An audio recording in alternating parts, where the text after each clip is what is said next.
प्रिय देशवासियों, नमस्कार। हम सभी ने बीते दिनों में देश का सामर्थ्य और उसका संयम दोनों देखा है। मैं सबसे पहले भारत की पराक्रमी सेनाओं को, सशस्त्र बलों को, हमारी खुफिया एजेंसियों को, हमारे वैज्ञानिकों को, हर भारतवासी की तरफ से सैल्यूट करता हूं। हमारे वीर सैनिकों ने ऑपरेशन सिंदूर के लक्ष्यों की प्राप्ति के लिए असीम शौर्य का प्रदर्शन किया। मैं उनकी वीरता को, उनके साहस को, उनके पराक्रम को आज समर्पित करता हूं हमारे देश की हर माता को, देश की हर बहन को और देश की हर बेटी को ये पराक्रम समर्पित करता हूं। साथियों, 22 अप्रैल को पहलगाम में आतंकवादियों ने जो बर्बरता दिखाई थी, उसने देश और दुनिया को झकझोर दिया था। छुट्टियां मना रहे निर्दोष मासूम नागरिकों को धर्म पूछकर उनके परिवार के सामने, उनके बच्चों के सामने बेरहमी से मार डालना, यह आतंक का बहुत विभत्स चेहरा था, क्रूरता थी। ये देश के सद्भाव को तोड़ने की घिनौनी कोशिश भी थी। मेरे लिए व्यक्तिगत रूप से ये पीड़ा बहुत बड़ी थी। इस आतंकी हमले के बाद सारा राष्ट्र, हर नागरिक, हर समाज, हर वर्ग, हर राजनीतिक दल एक स्वर में आतंक के खिलाफ कड़ी कार्रवाई के लिए उठ खड़ा हुआ।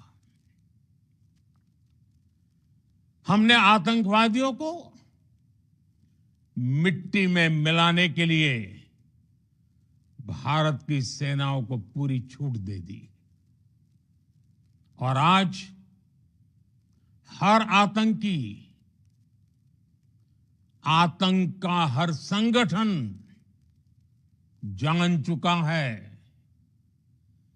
कि हमारी बहनों बेटियों के माथे से सिंदूर हटाने का अंजाम क्या होता है। साथियों, ऑपरेशन सिंदूर ये सिर्फ नाम नहीं है, ये देश के कोटि कोटि लोगों की भावनाओं का प्रतिबिंब है। ऑपरेशन सिंदूर न्याय की अखंड प्रतिज्ञा है।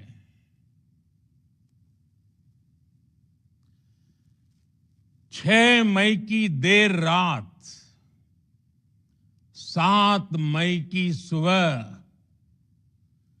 पूरी दुनिया ने इस प्रतिज्ञा को परिणाम में बदलते देखा है। भारत की सेनाओं ने पाकिस्तान में आतंक के ठिकानों पर, उनके ट्रेनिंग सेंटर्स पर सटीक प्रहार किया। आतंकियों ने सपने में भी नहीं सोचा था कि भारत इतना बड़ा फैसला ले सकता है।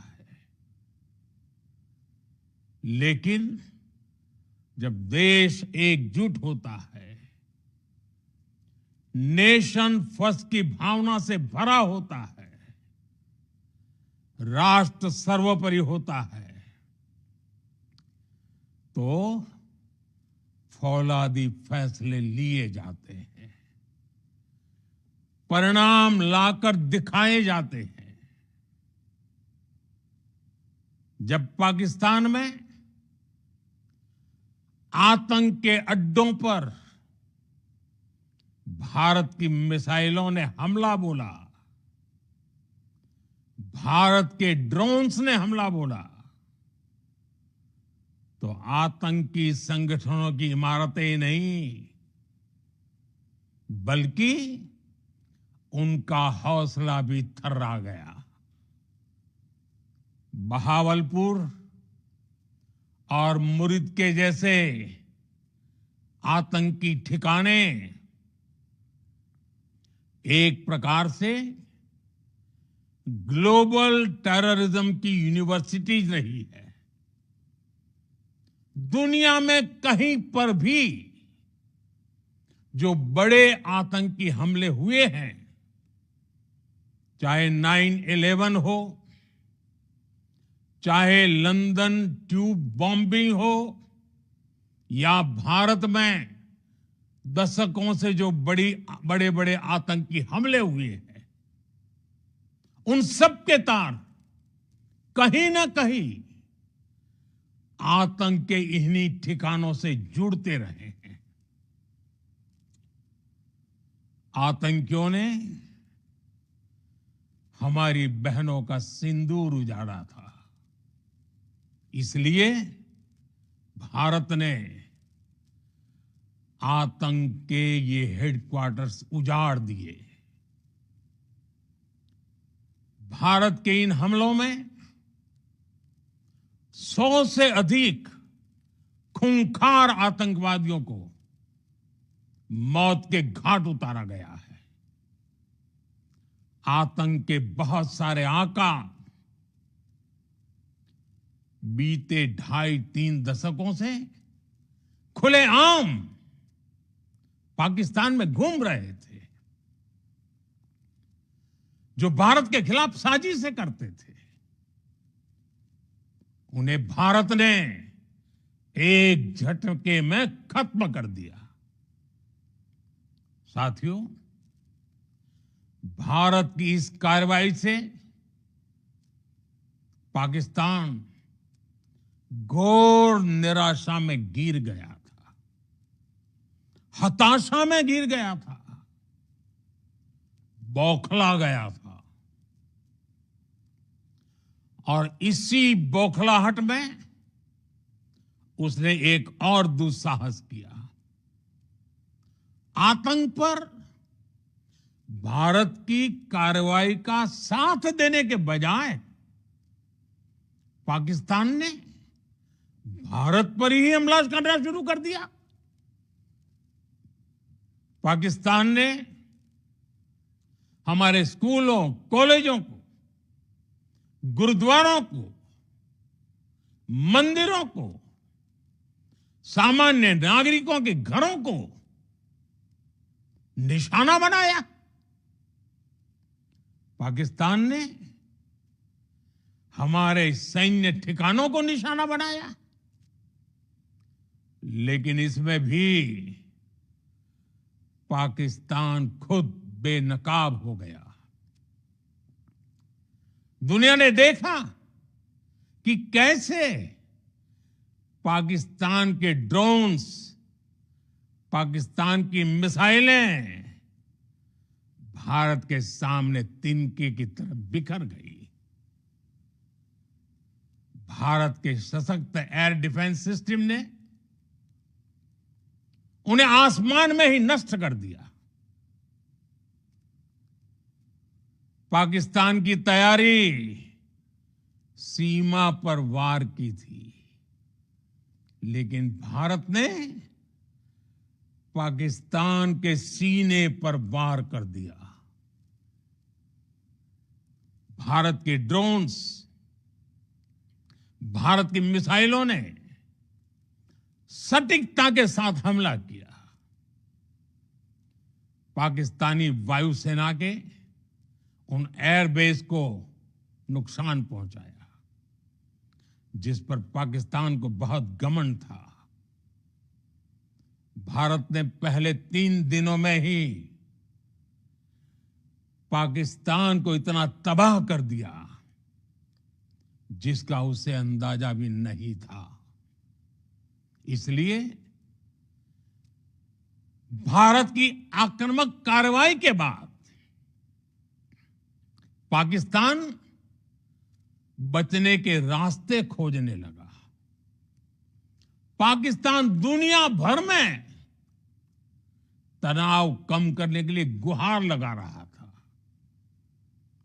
और बुरी तरह पीटने के बाद इसी मजबूरी में 10 मई की दोपहर को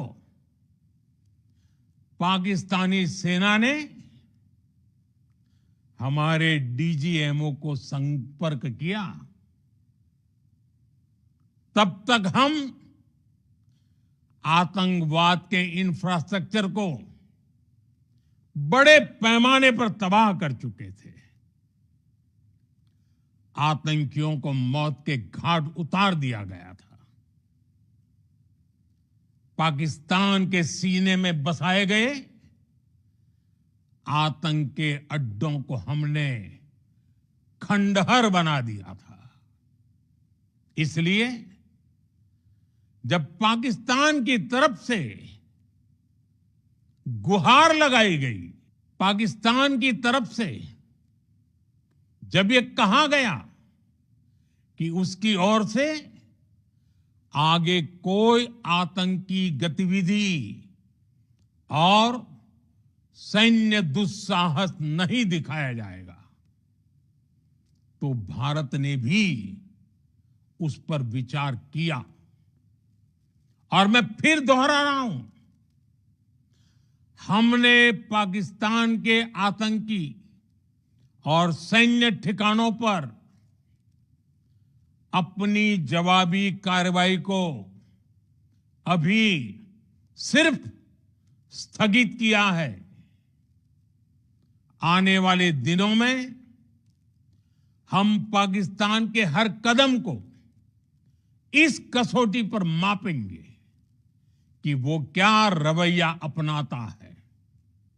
साथियों, भारत की तीनों सेनाएं, हमारी एयरफोर्स, हमारी आर्मी और हमारी नेवी, हमारी border security force BSF, Bharat के अर्धसैनिक बल लगातार अलर्ट पर है।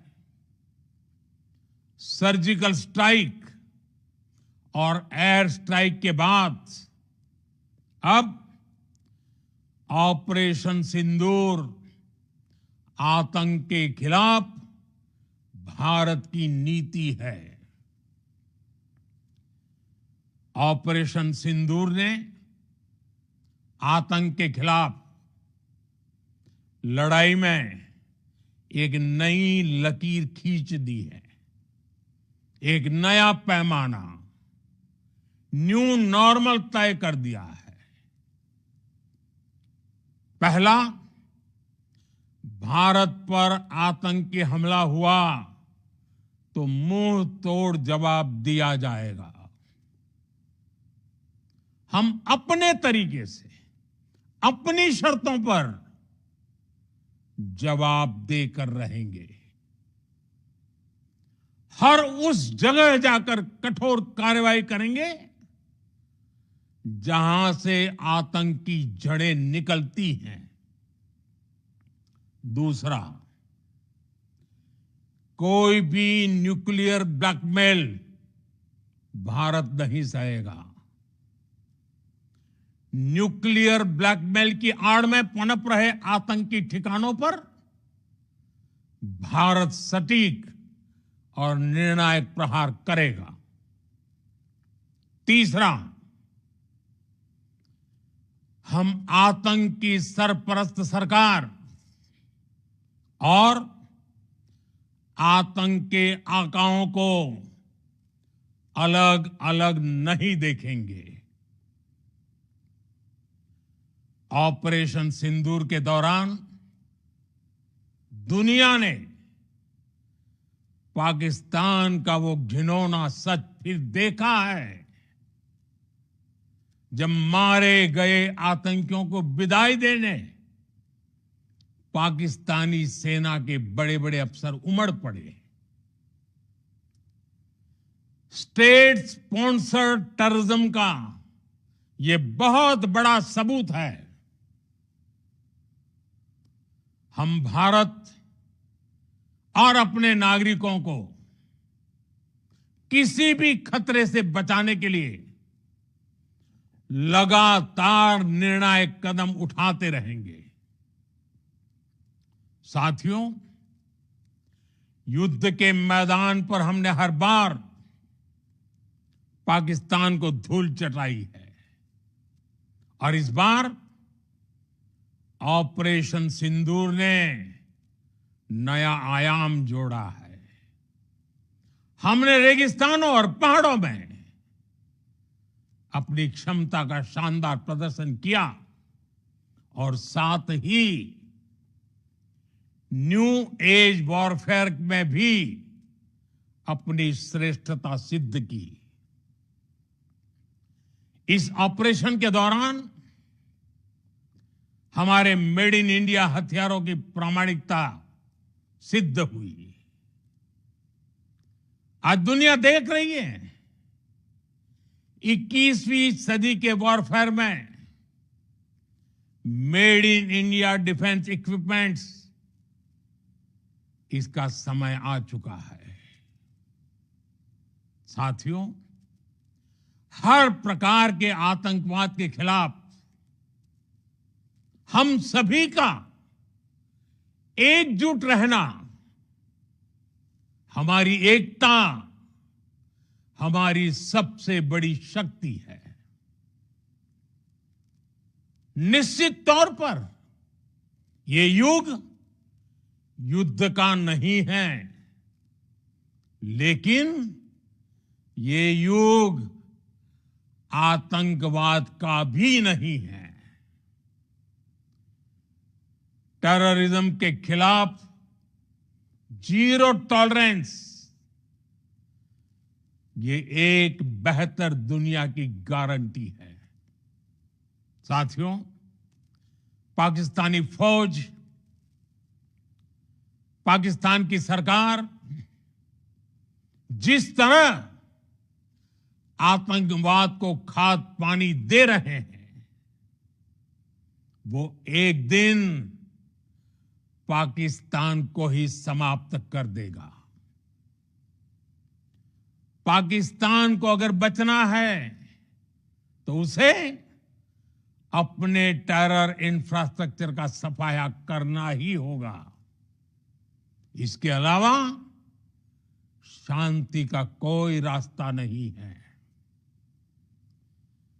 भारत का मत एकदम स्पष्ट है।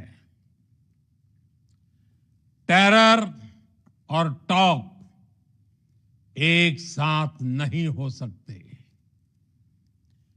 टेरर और ट्रेड एक साथ नहीं चल सकते और पानी और खून भी एक साथ नहीं बह सकता। मैं आज विश्व समुदाय को भी कहूंगा, हमारी घोषित नीति रही है अगर पाकिस्तान से बात होगी तो टेररिज्म पर ही होगी। अगर पाकिस्तान से बात होगी तो पाक ऑक्युपाइड कश्मीर पीओके उस पर ही होगी। प्रिय देशवासियों, आज बुद्ध पूर्णिमा है। भगवान बुद्ध ने हमें शांति का रास्ता दिखाया है। शांति का मार्ग भी शक्ति से होकर जाता है। मानवता शांति और समृद्धि की तरफ बढ़े, हर भारतीय शांति से जी सके, विकसित भारत के सपने को पूरा कर सके, इसके लिए भारत का शक्तिशाली होना बहुत जरूरी है। और आवश्यकता पड़ने पर इस शक्ति का इस्तेमाल भी जरूरी है। और पिछले कुछ दिनों में भारत ने यही किया है। मैं एक बार फिर भारत की सेना और सशस्त्र बलों को सैल्यूट करता हूं। हम भारतवासी के हौसले, हर भारतवासी का एकजुटता का शपथ, संकल्प, मैं उसे नमन करता हूं। बहुत बहुत धन्यवाद। भारत माता की जय। भारत माता की जय। भारत माता की जय।